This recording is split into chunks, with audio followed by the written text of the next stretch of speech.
Mungkin cerita sedikit lah tentang ibu kemarin, sebagian teman-teman mungkin udah tahu. Ibu kan 11 hari di ICU.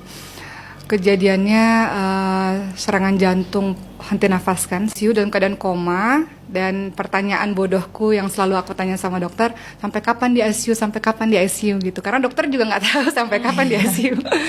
Jadi dokter cuman bilang peralatan kita sudah yang tercanggih dan terbaik. Kita juga sudah berusaha maksimal. Kasus ibu kamu susah, sangat berat katanya gitu. Tapi kamu punya Ka'bah di depan situ, karena rumah sakitnya berdepannya dengan Masjidil Haram. Kamu punya Ka'bah, kamu bisa datang ke sana tiap hari gitu.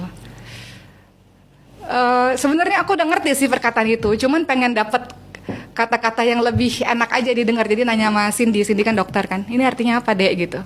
Kata Cindy, udah Mbak Oki, semua orang udah ikhlas, aku udah ikhlas, Richie sudah ikhlas, semua keluarga udah ikhlas. Cuman memang aku yang saat itu masih agak berat gitu.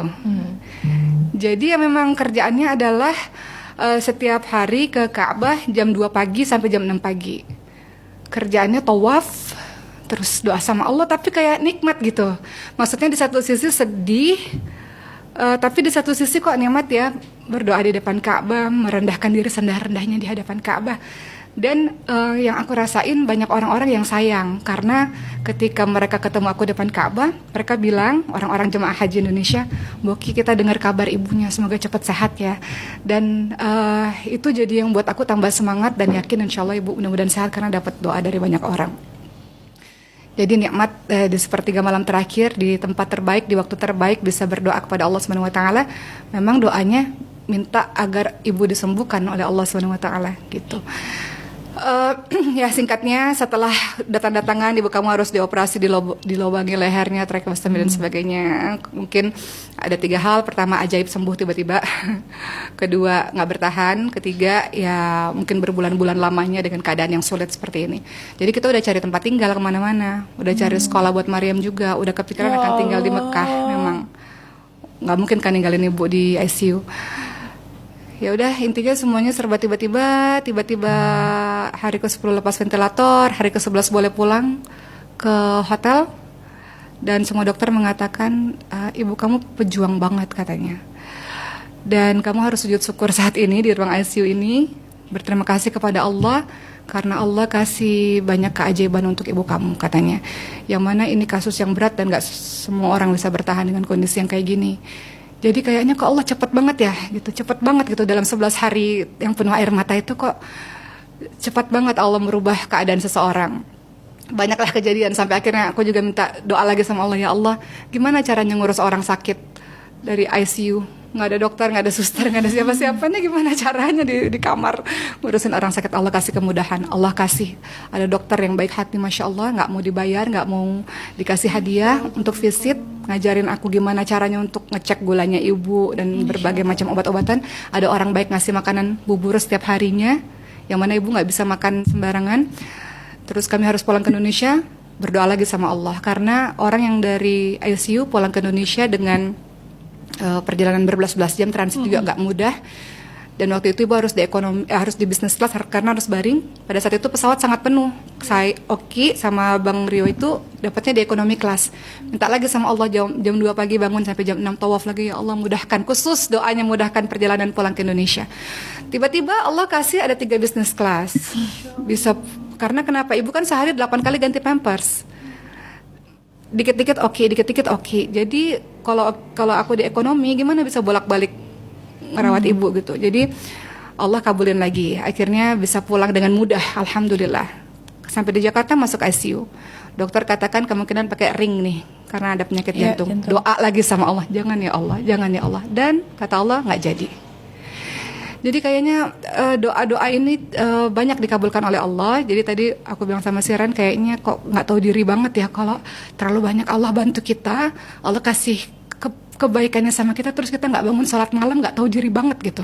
Jadi hambanya Allah gitu. Padahal Rasul katakan Allah turun di sepertiga malam terakhir. Siapapun yang doa Allah kabulkan, siapapun yang minta Allah kasih, siapapun yang minta ampun sama Allah, Allah ampuni. Jadi setelah kejadian itu sampai hari ini minta sama Allah untuk nggak mau ninggalin sholat malam dan takut ninggalin sholat malam gitu. Itu sih karena terlalu banyak kebaikan Allah. Aduh, Masya Allah, Sebelumnya tabarakallah. Ki minta maaf ya. Iya, nggak apa-apa, nggak apa-apa, nggak apa-apa, nggak apa-apa. Aduh, Masya Allah, tabarakallah. Aduh, Masya Allah, tabarakallah. Oke, makasih banget loh, udah. Semoga ini pengingat untuk saya yang bodoh ini dan semua ya. Masih dikasih rezeki ngedenger ini. Aduh, Masya Allah, tabarakallah. Tapi itu ya, itu Masya Allah sih. Makanya tadi aku tanya, karena banyak banget yang meremehkan doa ya, Ki. Ya doa doang gitu, tapi kan ternyata jawaban Oki dan pengalaman Oki Masya Allah gitu. Iya, yang bisa menguatkan kita kan doa kan. Minta kuat sama siapa lagi? Allah yang kasih kuat, Allah yang kasih kita yakin. Udah banyak kok Allah katakan, ud'uni astajib lakum, berdoalah kepadaku, akan aku kabulkan bagimu, aku perkenankan bagimu. Jadi cerita ini sebenarnya sering diceritakan ke orang supaya yakin dengan doa dan sungguh-sungguh dengan doa itu, dan jangan terburu-buru dalam berdoa gitu. Jadi alhamdulillah hari ini Ibu sudah di rumah, udah 3 hari di rumah, tapi masih baring terus. Tapi insya Allah.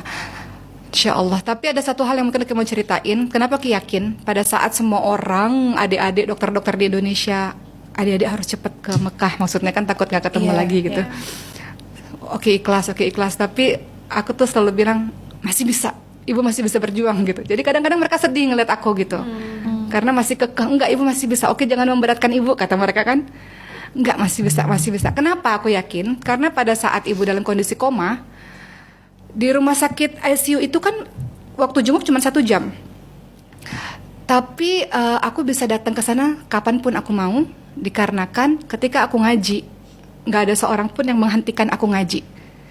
Jadi ketika aku ngaji di sebelah Ibu, petugas itu nggak akan ngusir aku untuk keluar dari ICU itu. Dan setiap kali aku ngaji, walaupun Ibu dalam keadaan koma, kan Ibu nangis, keluar air matanya. Beberapa hari di ICU, Ibu bisa membuka matanya walaupun ke atas gini. Badannya udah bengkak, kalau di ICU kan bengkak ya, diikat gitu. Terus ada satu perkataanku yang kutanya sama Ibu, yang akhirnya aku yakin Ibu masih bisa berjuang.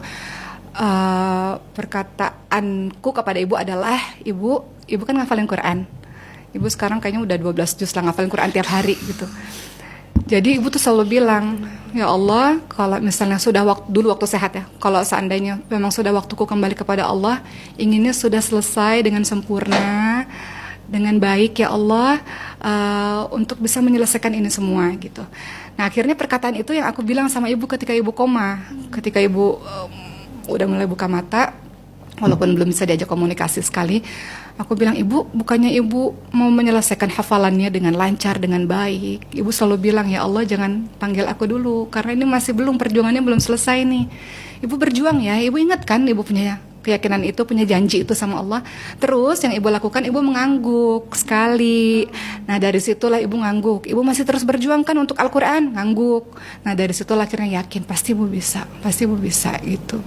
Jadi asal ngomongin Quran, ada semangat di dirinya gitu. Jadi itu yang buat yakin. Dan kadang-kadang keyakinan kita ini orang-orang jadi sedih. Oke, kekeh banget gitu, udah ikhlas gitu. Ini udah di tempat terbaik, udah selesai haji mabrur dan segala macam. Cuman insya Allah masih bisa berjuang gitu. Masya Allah.